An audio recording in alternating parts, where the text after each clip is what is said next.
It's Stephen A. on with the ladies this morning. That's a suit right there. Ain't it though? You brought it out for ladies' night, huh? Why are you sitting like I just that? wanted to bring the energy. You know what I mean? Not This is how I play ball. I'm the smallest guy on the court. Got to stay low to the ground. Got a center of gravity.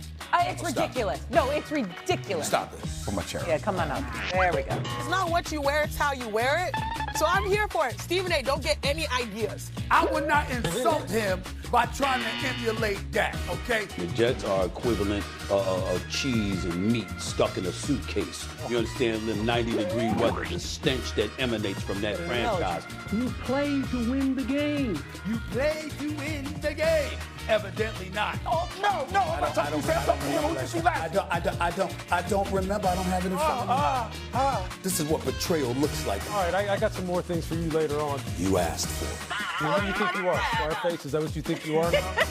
Why is that relevant, guys? Ladies? They have a perfect regular season. They should just get in. Just like your impeccably tailored suit today, you are giving stark contrast to the way that we Fun week here so far on First Take. Let's move on to Aaron Rodgers. Stop me if you've heard this one before, but Aaron Rodgers is undecided on his football future. Rodgers went on the Pat McAfee show earlier this week and said he has had conversations with the Steelers about his future, but has no timeline on when he will decide whether he returns to the Steelers or not. Now, to be fair, he did also say that he has not been offered a contract yet. There's been no further conversations with the Steelers, but he has not said whether he's going to come back next year or not. Are the Steelers better off without Aaron Rodgers, though? No, I don't think they're better off without Aaron Rodgers. And I can't believe I'm at the place of saying this about a guy that's soon to be 43 years old. But I do think Aaron Rodgers in 2026 is the best option for the Pittsburgh Steelers in terms of their week one starter. Now, could they potentially bring in a developmental prospect at the position in this offseason, either via free agency or the draft? Sure. But selfishly, as a football fan, I would like to see the Mike McCarthy, Aaron Rodgers reunion with the Pittsburgh Steelers, an organization that has clearly told us that they are committed to trying to compete now, but also being able to plan for the future and developing a quarterback option long term. So I like Aaron Rodgers being back with the Pittsburgh Steelers. I think the deficiencies on this team became clear in terms of what they need. Wide receivers that can win earlier in the down so Aaron Rodgers can get the ball out of his hands quicker to avoid being exploited with the deficiencies on the offensive line up front. I think those are the areas that they need to address. But I like Aaron Rodgers coming in and offering the Pittsburgh Steelers some semblance of stability year over year at the quarterback spot. Chris, I see it differently, and let me tell you guys a story. Back in 2009, we hired Rex Ryan to be our head coach. You guys know who Rex is? Yeah, we know. Heard of him. He bloviates from time to time. You know. And we had Brett Favre under contract, ironically, and we felt organizationally it was the appropriate time for a reset. I think Aaron Rodgers is one of the all-time great first ballot Hall of Famer. I think he had a great career. But if we're trying to establish Mike McCarthy and we're trying to transition into a new era, again, as you mentioned, Chris, he's going to be 43 in December. You go back a year ago, they were 18th in points scored. This is a team that needs a transformational reset. Mike Tomlin did a great job, but now this roster is aging. I would go with Will Howard, 6th-round pick last year.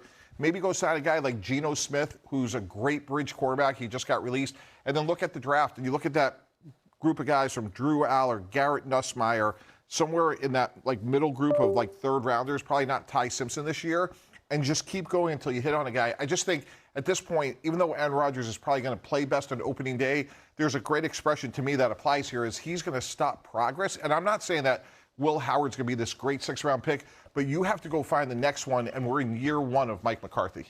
It's surprising to me how accepting of mediocrity Pittsburgh has been post-Ben Roethlisberger. They have been so poor with their planning. They've been all over the map. 1 minute, it's we're going to go with a younger guy. We'll try to develop Kenny Pickett. The next minute, that doesn't work out, so we're going to go with a veteran. The next minute, that doesn't work out. We'll go with an aging veteran and try to wring the most out of him. At no point have they been that good of a football team. They've been good, maybe above average, and Tomlin could coach the heck out of them, but they haven't been a Super Bowl contender, like a legit Super Bowl contender in a loaded conference that's featured Mahomes and Jackson and Allen and Burrow and anyone else who rises up. And yet, the amount of years Pittsburgh has squandered post-Roethlisberger because they just haven't figured out it's okay to take a step back in order to take 3 steps forward. That's the thing. Stop winning 8, 9, 10 games.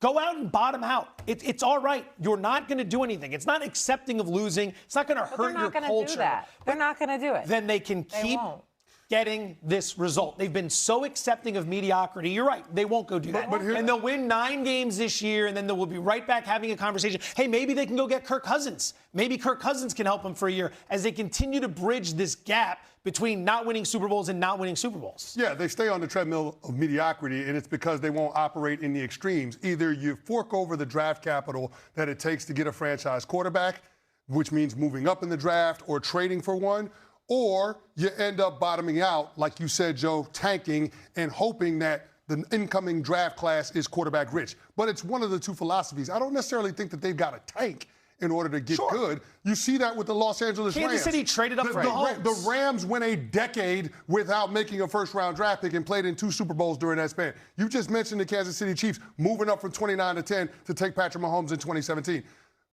Have done neither one of those things. And I guess my point in saying that Aaron Rodgers is the best option is me acknowledging that the Pittsburgh Steelers are not going to tank. Because if you were, you would move on from Cam Hayward. If you were, you would move on from TJ Watt. You will move on from players on your roster that have value around the league to stockpile draft picks in order to reset. They're not doing that. Right.